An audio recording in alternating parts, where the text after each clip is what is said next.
This shipwreck carried more than a pound of Byzantine gold, and these jeweled fittings suggest that someone of exceptional status was aboard. Croatian researchers describe the hoard as the largest concentration of gold yet recovered from a Mediterranean shipwreck.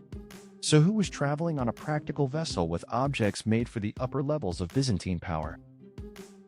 Divers found 4 gold belt sets, Imperial coins, and a signet ring bearing an emperor's portrait among ceramics and working equipment on the seabed near Mljet, Croatia.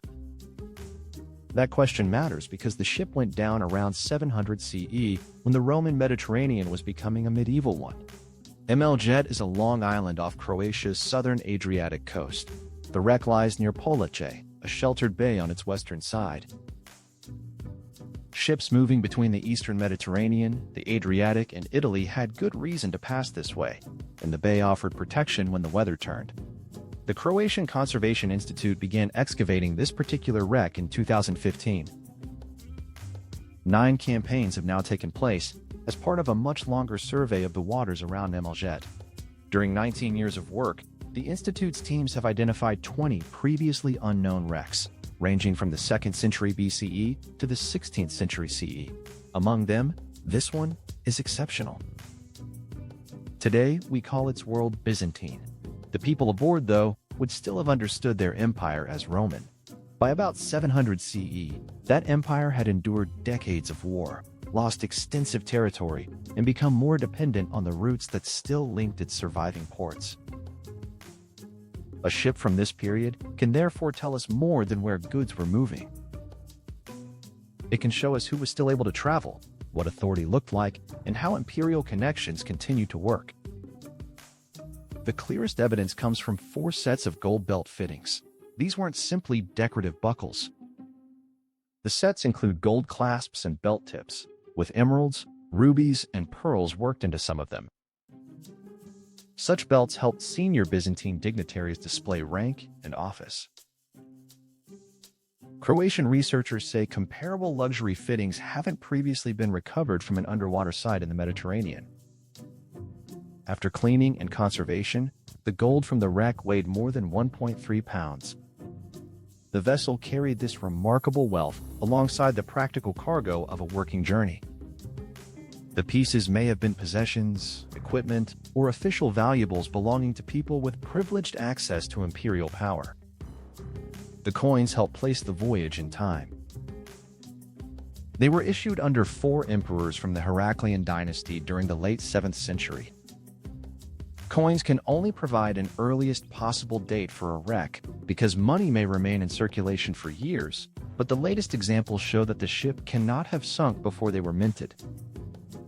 Together with the other material, they point to the late 7th or early 8th century. Then there is the signet ring.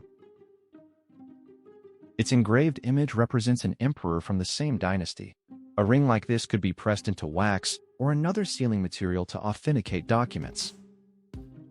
The Institute's researchers believe it may have belonged to someone near the top of the civil or military hierarchy, or perhaps formed part of a diplomatic gift. Those are possibilities rather than an identification. The ring doesn't prove that an emperor owned it, and the belt sets don't name their wearers. A senior administrator, military commander, or diplomatic representative could have been aboard. There may have been one important traveler with an entourage, or several officials moving together. The evidence gives us status, but not yet a name. The rest of the cargo makes that uncertainty even more interesting. Archaeologists have recovered amphorae, trading scales, ivory tokens, and a range of ceramic bowls, jugs, and plates. This was a working voyage carrying practical goods as well as gold. The scales suggest careful measurement, while the containers and tableware may eventually reveal where the ship had traveled and how those aboard lived during the journey. A team from Stanford University is now working with the Croatian archaeologists to study the amphorae and pottery. Their fabrics, forms, and residues may identify production regions or former contents. Specialists are also examining how the gold fittings were made and decorated, while the coins remain under numismatic study. Each strand of evidence can narrow the route, date, and purpose of the voyage without pretending that one dramatic object answers everything. Polače Bay offers one possible final chapter. The anchorage had protected ships for centuries, and a substantial late-antique palace stood beside it. Researchers have suggested that the vessel may have been trying to reach shelter when it sank. That remains a hypothesis. No one has yet established whether the cause was a storm, damage, a navigational mistake, or something else. What survives is a rare meeting of two worlds. The ceramics and equipment belong to everyday movement through the Mediterranean. The gold belts, imperial coins, and portrait ring belong to status, administration, and power. On the same seabed, they show that around 700 CE, the sea still carried officials, objects, and information between regions, often described mainly through invasion and political collapse. The person behind the ring remains unknown, as do the ship's starting point and intended destination. Yet the wreck already gives us a clearer picture of a connected Mediterranean at a moment of profound change.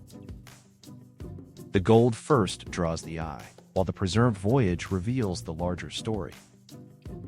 If you'd like to stay beneath the water, watch New Archaeology, the sunken Silk Road city next. That discovery follows another submerged place and the trade routes that once connected distant worlds.